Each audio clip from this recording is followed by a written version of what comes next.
ஆழ்கடல் வேடனின் அன்பு வணக்கங்கள். இன்னைக்கு நம்ம தரிசனம் பண்ணிட்டு இருக்க திருக்கோவில் அருள்மிகு வில்வவனேஸ்வரர் திருக்கோவில். இந்த கோவில் திருவைகாவூர் தஞ்சாவூர் மாவட்டத்துல அமைஞ்சிருக்கு. இந்த கோவில தரிசனம் பண்றதுக்கு முன்னாடி இதே வழியில இருக்க எழுத்தரிநாதர், சாட்சிநாதேஸ்வரர், விஜயநாதேஸ்வரர், அதுக்கப்புறமா வில்வவனேஸ்வரரை அதே நாள்ல தரிசனம் பண்ண வந்திருக்கோம். மற்ற 3 கோவில்களோட வரலாற்றை ஏற்கனவே அப்லோட் பண்ணியிருக்கேன். லிங்கையும் டிஸ்கிரிப்ஷன்ல கொடுக்குறேன், பக்தர்கள் தரிசிக்கலாம். ஒரு சிவராத்திரி நாளில் புலிக்கு பயந்து வில்வ மரத்தின் மேல் ஏறி இருந்த வேடன் இரவெல்லாம் வில்வத்தை பறித்து போட்ட வண்ணம் தூங்காமல் இருக்க காலையில் இறைவன் வெளிப்பட்டு அருள் புரிந்த தலம். தேவார பாடல் பெற்ற காவிரி வடகரை தலங்களில் இத்தலம் 48வது தலம். திருஞான சம்பந்தர், அப்பர், சுந்தரர் போன்றோரால் தேவார பாடல்கள் பெற்ற தலம். இங்கு மூலவராக வில்வவனேஸ்வரர், தாயார் வலைக்கை நாயகி, சர்வஜன ரக்ஷகி, தல விருட்சமாக வில்வமரம், தீர்த்தம் யம தீர்த்தம், வழிபட்டோர் சப்த கன்னிகள், வேதங்கள், தவநிதி என்ற முனிவர், மகா சிவராத்திரி அன்று மோட்சம் அடைந்த ஒரு வேடன் மற்றும் யமன். இத்தல இறைவன் சுயம்பு மூர்த்தியாக அருள்பாலிக்கிறார். வேதங்கள் வில்வ விருட்சங்களாக இங்கே தவம் புரிவதாக ஐதீகம். பிரம்மாவும் விஷ்ணுவும் இத்தலத்தில் இருப்பதால் மும்மூர்த்திகள் தலம் என்று போற்றப்படும் தலம் இது. அர்த்த மண்டபத்தில் வாயிற்படியின் இருபுறங்களிலும் விஷ்ணுவும் பிரம்மனும் எங்குமே காணப்படாத நிலையில் துவார பாலகர்களாக நிற்கிறார்கள். இத்தலத்திற்கு வில்வவனம் என்றும் பெயர் உண்டு. எல்லாம் அறிந்த மார்க்கண்டேயருக்காக ஈசன் எழுந்த தலம் திருக்கடவூர். ஏதும் அறியாத வேடனுக்காக ஈசன் எழுந்த தலம் திருவைகாவூர். இங்குள்ள நந்திகள் அனைத்தும் இறைவனை பார்த்தபடி இல்லாமல் வாசலை பார்த்தபடி உள்ளது. யமன் மறுபடி உள்ளே வராமல் இருப்பதற்காக அவ்வாறு இருப்பதாக ஐதீகம். மகா சிவராத்திரி தலங்களாக போற்றப்படும் திருக்கோகர்ணம், ஸ்ரீசைலம், திருகாலத்தி என்ற வரிசையில் திருவைகாவூரும் ஒன்றாக விளங்குவதற்கு சுவையான ஒரு வரலாறும் உண்டு. இப்ப நம்ம தல வரலாற்றை தெரிஞ்சுக்கலாம். திருவைகாவூர் மகா சிவராத்திரி நாளுக்கு மிகவும் பெயர் பெற்ற தலம். வேடன் ஒருவனுக்கு ஒரு மகா சிவராத்திரி நாளில் இறைவன் காட்சி கொடுத்து அவனுக்கு மோட்சம் அருளிய தலம். வேடன் ஒருவன் கொள்ளிட கரையிலுள்ள ஒரு புதரில் ஒரு மானை கண்டு அதை துரத்தி சென்றான். மான் வேகமாக ஓடிச் சென்று அருகிலுள்ள வனத்தில் ஒரு மரத்தடியில் சிவலிங்கம் ஒன்றை பூஜை செய்து கொண்டிருந்த தவநிதி என்ற முனிவரிடம் தஞ்சம் அடைந்தது. மானை துரத்தி சென்ற வேடன் மானின் மீது குறிப்பார்த்து அம்பு தொடுக்க ஆயத்தமானான். முனிவர் மானை விட்டுவிடும்படி வேண்டினார். மானை விட்டுவிட வேடன் மறுத்தான். முனிவர் தஞ்சமடைந்த மானை விடமாட்டேன் என்று கூற அவர் மீதும் அம்பு தொடுக்க ஆயத்தமானான். தனது அடியார்களை எப்போதும் காக்கும் இறைவன் ஒரு புலி வடிவத்தில் அங்கு தோன்றி வேடனை துரத்தினார். வேடன் அருகிலுள்ள மரத்தின் மீது ஏறிக்கொண்டான். புலியும் விடுவதில்லை என்பது போல மரத்தடியிலேயே நின்றது. வேடன் வேறு வழியின்றி மரத்திலேயே இரவு முழுவதும் தங்கியிருந்தான். இரவு வந்துவிட பயத்தினாலும் பசியினாலும் வேடன் தூங்காமல் மரத்தில் கண் விழித்து உட்கார்ந்திருந்தான். மரத்தின் ஒவ்வொரு இலையாக பறித்து கீழே போட்டு கொண்டிருக்க அவை புலி வடிவிலிருந்த சிவபெருமான் மீது விழுந்து கொண்டிருந்தன. அன்று மகா சிவராத்திரி தினம்.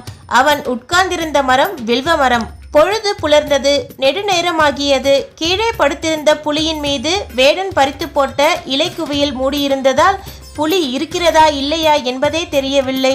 ஒரு வழியாக துணிச்சலை வரவைத்து கொண்டு கீழே இறங்கி வந்து இலைகளை விலக்கி பார்த்த வேடனுக்கு ஆச்சரியம். அங்கு புலிக்கு பதிலாக சிவலிங்கம். பிறகுதான் அவனுக்கு விளங்கியது இரவு முழுவதும் அவன் அமர்ந்திருந்தது வில்வமரம் என்றும் அன்றைய இரவு சிவராத்திரி என்றும். அவனை அறியாமலேயே இரவு முழுவதும் கண் விழித்திருந்து வில்வ இலைகளால் சிவலிங்கத்தை, அதாவது சிவபெருமானை வில்வம் கொண்டு அர்ச்சித்தோம் என்றும். மகா சிவராத்திரியின் அடுத்த நாள் விடியற் காலையில் வேடன் ஆயுள் முடிகிறது. யமன் அவன் உயிரை பறிக்க வந்தான். நந்தி தேவர் யமன் வருவதை கவனிக்கவில்லை. சிவராத்திரி அன்று தனக்கு வில்வ அர்ச்சனை செய்த வேடனை யமன் பிடித்து கொண்டு செல்வதா என கோபமுற்ற சிவபெருமான் தட்சிணாமூர்த்தி வடிவம் கொண்டு யமனை விரட்டி அடித்தார். யமனை உள்ளே விட்டதற்காக சிவன் நந்தி தேவர் மீது கோபம் கொண்டார். நந்தி யமனை தன் மூச்சுக்காற்றால் கட்டுப்படுத்தி நிறுத்திவிட்டார். பின்னர் யமன் வேடனின் செயல் யாவருக்குமாம் இறைவர்க்கு ஒரு பச்சிலை என்ற வாக்கின்படி சிவபூஜையாகிவிட்ட பெருமையை நான் அறியவில்லை என்று சிவனை வேண்டி மன்னிப்பு கேட்க சிவபெருமான் மன்னித்தருளி யமனை வெளியேற அனுமதிக்கும்படி நந்திக்கு கட்டளையிட்டார். தன் பக்தியை இறைவனுக்கு காட்ட ஒரு குளம் வெட்டி அதன் தீர்த்தத்தால் இறைவனுக்கு அபிஷேகம் செய்து சில நாட்கள் அங்கு தங்கியிருந்து வழிபட்டு சென்றான். யமன் செய்த தீர்த்தம் யம தீர்த்தம் என்ற பெயரில் ஆலயத்தின் முகப்பு வாயிலுக்கு எதிரே உள்ளது. அக்னி தீர்த்தம் என்று அக்னியால் தோற்றுவிக்கப்பட்ட வேறொரு தீர்த்தமும் இங்கே உள்ளது. அது முதல் அந்த ஆலயத்தில் யார் உள்ளே நுழைகிறார்கள் என்பதை கண்காணிக்கும் விதத்தில் இங்குள்ள நந்தி இறைவனை பார்த்தபடி இல்லாமல் வாசலை பார்த்தபடி உள்ளது.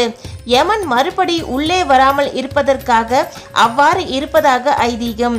இரவு முழுவதும் சிவபெருமானை வில்வம் கொண்டு அர்ச்சித்ததால் வேடனுக்கு சிவபதம் கிடைத்தது. சிவபெருமான் அவனுக்கு காட்சியளித்து மோட்சம் அளித்தார். சிவனை தினமும் வணங்குகின்ற பலருக்கு காட்சி தராதவர் ஒரு வேடன் மகா சிவராத்திரி என்று அறியாமல் செய்த அர்ச்சனையை ஏற்று முக்தியும் அளித்தார். மகா சிவராத்திரியில் சிவ வழிபாடு எவ்வளவு உயர்வானது என்பதை இக்கதை உணர்த்துகிறது. இத்தலத்தில் பிரம்மாவும் விஷ்ணுவும் துவார பாலகர்களாக விளங்குகிறார்கள். பிரளய காலத்தில் தன்னுடைய ஆக்கும் தொழில் அழியாமல் இருக்க பிரம்மா இங்கே ஒரு கேணி உண்டாக்கி சிவபெருமானை வழிபட்ட பின் ஆலய துவார பாலகனாக ஒரு புறம் அமர்ந்து விட்டார். சலந்திரனை அழிப்பதற்காக அவன் மனைவியிடம் ஒரு பொய் கூறினார் திருமால்.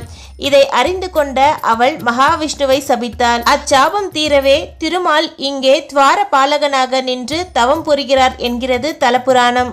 சிவன் பார்வதி இருவரும் மனம் மகிழ்ந்து தங்கிய இடம் திருவைகாவூர். யம பயம் தீர்த்த தலமாக திருவைகாவூர் விளங்கியிருக்கிறது. இந்த ஊரில்தான் மகா சிவராத்திரி பிறந்தது.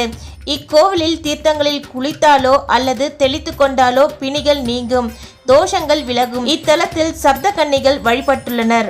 உத்தால முனிவரிடம் சாபம் பெற்ற சப்த கன்னிகளும் இங்கு சிவனை வேண்டி நிவர்த்தி பெற்றனர். இங்குள்ள சுப்பிரமணியர் சிலை கலை அம்சத்துடன் வடிவமைக்கப்பட்டுள்ளது. அருணகிரிநாதர் இவரை போற்றி திருப்புகழ் பாடியுள்ளார்.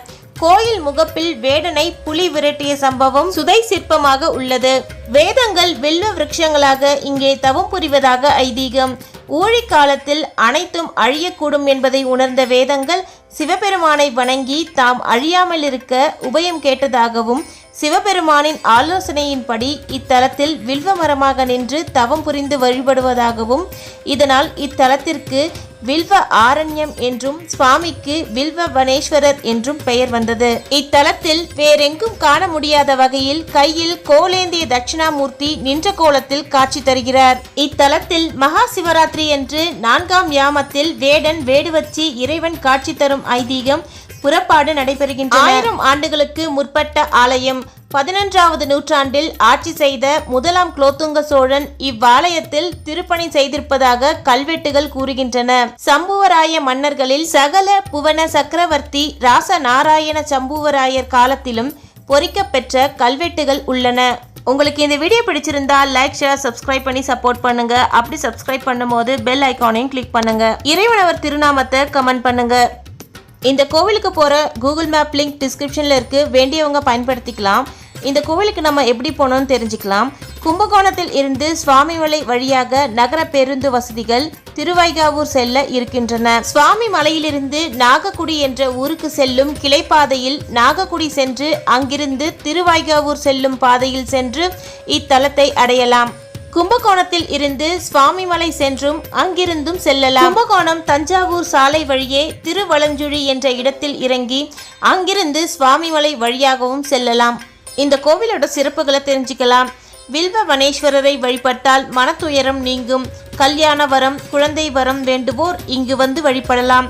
இத்தலத்து ஈசனை வணங்குவோர்களுக்கு மன அமைதி கிடைக்கும்.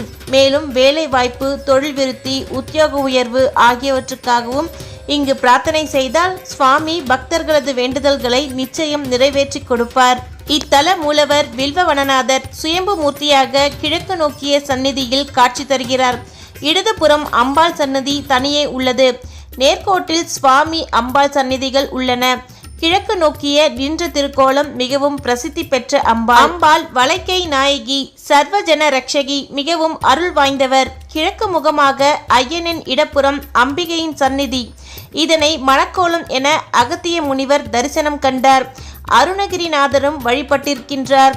குறைகள் எதுவென்றாலும் கூறலாம். அவ்வாறு கூறும்போது அம்பாளுக்கு எதிரில் உள்ள ஸ்ரீசக்கரம் அருகில் நின்று பிரார்த்தனை செய்ய வேண்டும்.